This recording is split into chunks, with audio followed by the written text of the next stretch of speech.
Arnaud Rouanet, photojournaliste.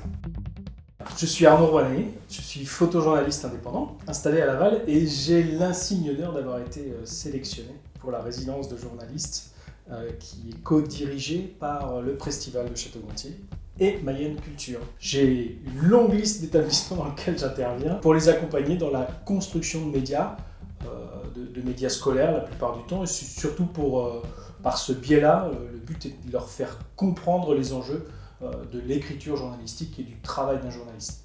Ça nous aidera sans doute à éliminer quelques scories, je dirais, dans les a priori qu'on peut avoir de la profession de journaliste. Voilà.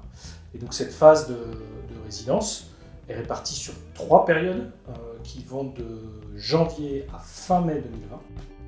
Alors cette résidence, elle touche un public très très large. On va de primaire, plutôt dans une zone rurale, puisqu'on va du côté de Saint-Brice, dans le village de Saint-Brice, avec des tout minots de CM1, CM2. Et on va jusqu'au public universitaire, où là j'accompagne une classe radio en IUT. Et on passe par le collège, le lycée professionnel, et même des classes Ulysse. Donc je me retrouve dans cette résidence avec un très large spectre, on va dire, de jeunes publics et un peu moins jeunes publics mayennais, avec tous la même problématique, faire comprendre les mécanismes de base de la réflexion d'un journaliste. C'est à peu près 200 élèves, grosso modo, en public, c'est 150 heures de face-à-face direct, qui arrivent après de longues étapes de préparation quand même en amont.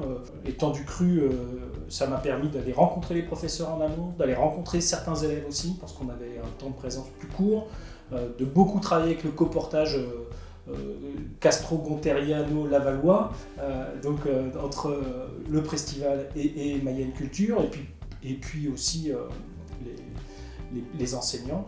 Les 3 premières semaines de janvier sont passées maintenant. On n'est plus passé du fantasme à la réalité du terrain. Se rendre compte d'où partaient les élèves aussi, de leur conscience de ce que pouvait être un média, de ce que pouvait être une information, comment on la crée, comment on la fabrique.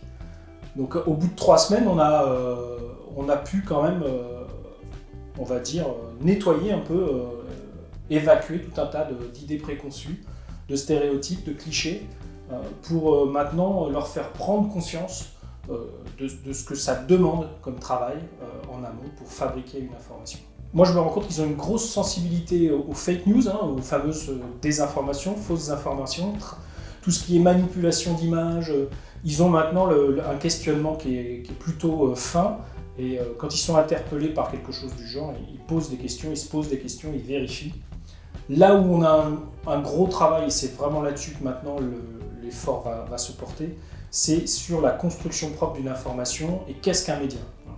Bien faire comprendre qu'il y a une différence entre un réseau social et un média sur le web, que derrière un média, il y a des gens qui travaillent, qui vérifient, qui creusent les informations, et derrière un réseau social, on est loin d'être dans ce cas-là.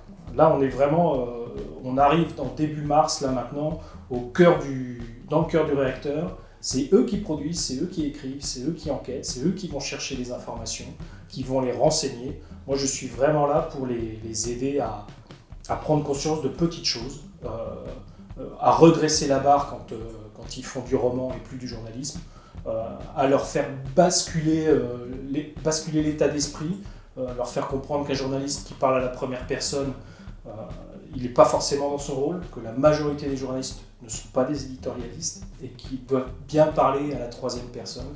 Il faut même parler les gens qui s'effacent derrière leur sujet. Donc là, c'est très très intéressant parce qu'on est dans une phase, et quel que soit l'âge, où ils prennent conscience que pour raconter un fait, une information, il faut se déplacer, il faut rencontrer les gens, il faut raconter ce qu'on voit, ce qu'on constate. On n'est pas dans la fabulation, on n'est pas dans le romanesque.